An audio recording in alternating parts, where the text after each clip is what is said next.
Hey everyone, and welcome to the channel. My name is Ash, aka Ghostbuster. I'm here with a review for Swords and Bones 2 on the Nintendo Switch console. Now, this was released on the 7th of July 2023, developed by Seep and published by RedDeer.Games, who were kind enough to send us a copy for this video, so big thank you to them for that. Now, this is a sort of old school inspired, classic sort of adventure platforming game. It's the sequel to obviously Sword and Bones, and the developer has done quite a few games we've covered on this channel already. We did Thunder Flash, Cosmos Bit, Roar Revenge. They basically make old school style video games for modern consoles, so you like your Steam, your Switch, PlayStation, your Xbox and stuff like that, but they all look and feel like you'd be playing them on a SNES or a Mega Drive or something like that. Now, this game obviously is a follow-up to the first game. I believe there's also a third one out now on PC, so I expect Sword and Bones 3 to come out onto console in the near future. It features 16-bit pixelated graphics, which look really nice. They're bright, colourful, they tick all the right boxes and stuff like that. And basically, this is a game we have to work our way through a variety of different levels, beating a variety of bosses and finding treasure. Now, with your enemies, you can parry their attacks, you can attack them with your sword, you can unlock magic attacks to use against them, and honestly, it's really fun to play. It's very straightforward. The levels themselves are short and sweet. You'll get through each level in a minute or two. They're not the longest of levels, obviously depending on your skill level and the difficulty. There's 50 different levels to work your way through. Now, when you get to the end of the game, there's also 2 different endings to discover as well. The story isn't super in-depth. It's very much a retro-style story. It's more substance than story. It's all about the gameplay and the combat and the platforming over a really meaty story. But the gameplay is where it shines as such. So it's a very solid platforming game. It's one of those ones where it challenges you, but is never sort of too difficult.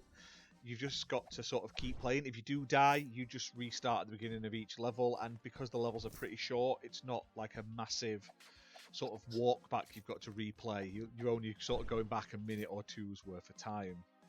Now, this game features a store, and I highly recommend you use it. The store gives you upgrades, as well as new magic attacks and stuff like that. Power-ups, these increase your health, they give you special abilities, and also you can buy keys which unlock treasure chests.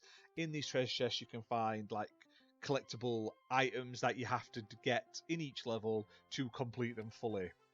Now, I highly recommend you level up as often as possible.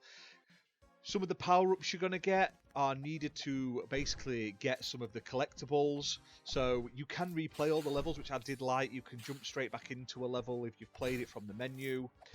It tells you if you've completed it, and also if you've gotten the secret treasure. So if you haven't got the treasure, you can go back and play it. Obviously, some of these need specific things to be done to get them. There's push these like giant blocks out of the way, or you have to use these portals, but you can't do them straight away without buying the skills. So it definitely gives you a lot of replayability there. Now, in terms of the magic as well, I did like the magic. It does add a little twist to it. I enjoyed having like the tornado ability and the poison damage ability and stuff like that. It just made it a little easier at times when it gets a bit tougher in game. And I also really like the bosses. Now, these are slightly difficult when you get going, but like all classic video games, they're all based on patterns. So if you get used to their sort of like attack patterns and you work your way around them and stuff like that, you'll have no trouble in a couple of attempts. So overall, this is a very, very good game. I've highly enjoyed it. It's usually priced at $8.99 on the Switch, but it's currently on a 60% off sale, so it's £3.59 on the Switch until the 6th of the 8th, 2023. So that's not a bad discount at all, 60% off. If you want something that's short and sweet, like I say, you'll get through this in a couple of hours at most. But you want that sort of retro experience at a very affordable price, with lovely pixelated graphics, a nice little soundtrack to go with it. a variety of different enemies, some light puzzling to do as well.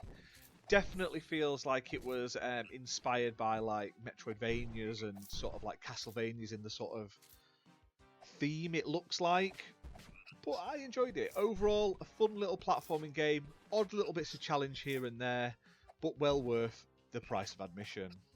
But that's it for this video, guys. Hope you've enjoyed it. If you have, hit that like button, hit subscribe, and we'll see you soon for more content. Bye for now.